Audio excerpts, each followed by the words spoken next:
Cirurgia plástica.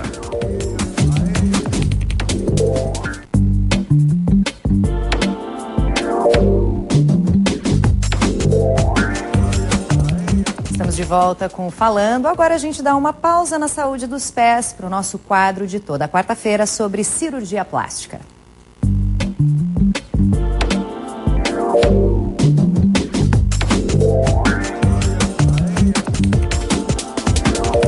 Conosco o doutor Fabrício Ferreira, nosso parceiro de toda quarta-feira, doutor. Hoje falando sobre otoplastia. O nome a gente não reconhece muito, mas é um problema bem mais comum do que a gente imagina através desse nomezinho, que é um tanto incomum.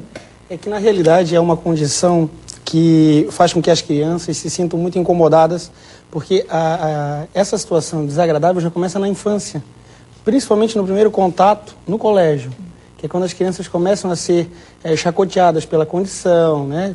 Recebem vários apelidos. Mas vamos explicar o que é isso. Otoplastia nada mais é do que? A correção da orelha em abano. Né? A cirurgia para a correção da orelha. A orelha em abano, na realidade, seria o termo comumente dito, né? O termo técnico seria orelha proeminente. Já começa por esse nome, já deixa a criança frustrada por causa disso, né? Ih, tem orelha de abano, aí começam os apelidos. Isso. Os mais diversos. Vamos começar vendo os nossos slides? Doutor, o que temos ali? Então, na realidade, isso é o que o paciente que tem essa condição, né, de orelha proeminente, ele acaba buscando. Essa correção, que muitas vezes é confundida como sendo uma orelha grande, e é difícil, é raro a gente pegar uma condição com macrotia, que seria a orelha grande. O que a gente observa é isso, é a projeção anterior das orelhas. Isso tem alguma causa? O que provoca? É uma sobra de pele? É o formato da orelha? É genético? Na maioria das vezes é uma condição que já vem de um pai ou mãe ou algum familiar próximo que tenha essa condição. Isso faz com que a criança também herde. Tem casos, assim, na realidade, de depois da infância a criança dormir mais de um lado, né? Então a gente pode observar aqueles casos que são unilaterais. Mas a maior parte dos casos é bilateral. Mas, por exemplo, a criança dormindo de um lado, essa orelha tende a ficar mais colada à cabeça ou abrir mais? A tendência é que abra um pouco mais, porque na realidade o que acontece é que a porção superior da orelha dobra. E com essa dobra, ela fica com uma projeção mais anteriorizada. E é isso que a gente precisa corrigir. Certo. Vamos para o próximo slide? Então, eu procurei demonstrar aqui na seta vermelha, o desenho mais um tom de pele. O que a gente observa é uma curva bem definida da parte superior da orelha. Isso é o que falta num paciente que tem essa condição da orelha em abano. Outra coisa, no desenho ao lado, em preto e branco, a gente observa que a orelha está mais espaçada da cabeça. Isso é porque ali a gente tem uma parte de cartilagem que se chama concha, e ela acaba por ser maior do que o padrão normal, ela joga a orelha para frente. Então a gente atua nessas duas áreas, reduzindo essa concha excessiva e refazendo aquela dobra lá de cima. Não é só puxar a pele, não. Não. Tem que a abordagem exclusiva da pele, ela não vai conferir mudança nesse quadro. A gente precisa abordar o arcabouço cartilaginoso. Então a orelha pode se transformar de abano, né? Eu posso ganhar uma orelhinha de abano em função dos meus hábitos. Nesse período da infância, que é quando a cartilagem, ela ainda, apesar de já estar formada do ponto de vista constitucional, mas ela ainda não tem aquela resistência que a gente tem na orelha adulta, né? Então ainda pode, eventualmente, a gente ter aquela alteração, principalmente na porção superior. Mas com o passar do tempo, ela vai adquirindo um aspecto mais rígido e isso não acontece mais. E mito, boné? Não, isso não promove. Boné não vai promover, né? Não, porque normalmente quando você passa a usar boné já é uma idade em que toda essa parte estrutural já está definida.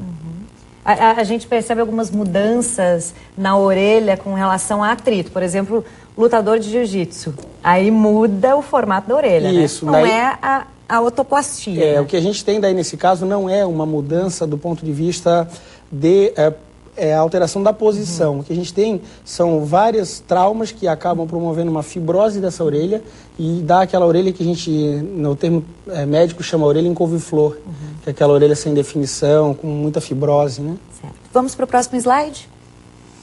Então isso aqui é um desenho esquemático da cirurgia, basicamente o que a gente aborda, que é a redução da concha, daquela cartilagem que eu falei, que joga a orelha para frente, e depois, na parte superior, aqueles vários fios que a gente observa no desenho de baixo, né, são os pontos que a gente dá para refazer a dobra, que não tem na parte superior. Então são essas duas abordagens. Redução da concha, daquele fragmento que está no desenho da ponta em cima, e embaixo aqueles vários pontos para refazer a dobra. Isso pode ser feito também quem tem orelha grande? Quer mudar o formato da orelha? Aí a abordagem é diferente. É uma abordagem bem mais difícil, com resultado difícil de se obter, porque daí a gente tem que abordar o arcabouço cartilaginoso de uma maneira bem mais agressiva. E a gente acaba interferindo nessas circunvoluções da orelha, nem sempre a gente consegue refazer. Então a correção da macrotia ela é bem mais complicada. Próximo slide. Então isso é o que a gente procura, promover essa rotação da orelha, mediante essas duas abordagens, no polo superior e na sua porção média.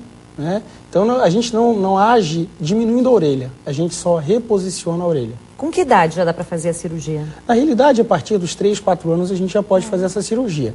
Há, assim, uma tendência de que as crianças procurem de uma maneira mais intensa, os pais, com queixas, a partir do momento que elas passam a frequentar a escola. Então, daí a criança passa a receber apelidos e daí ela demonstra aos pais o objetivo de melhorar essa condição. Quanto mais cedo, melhor a cirurgia?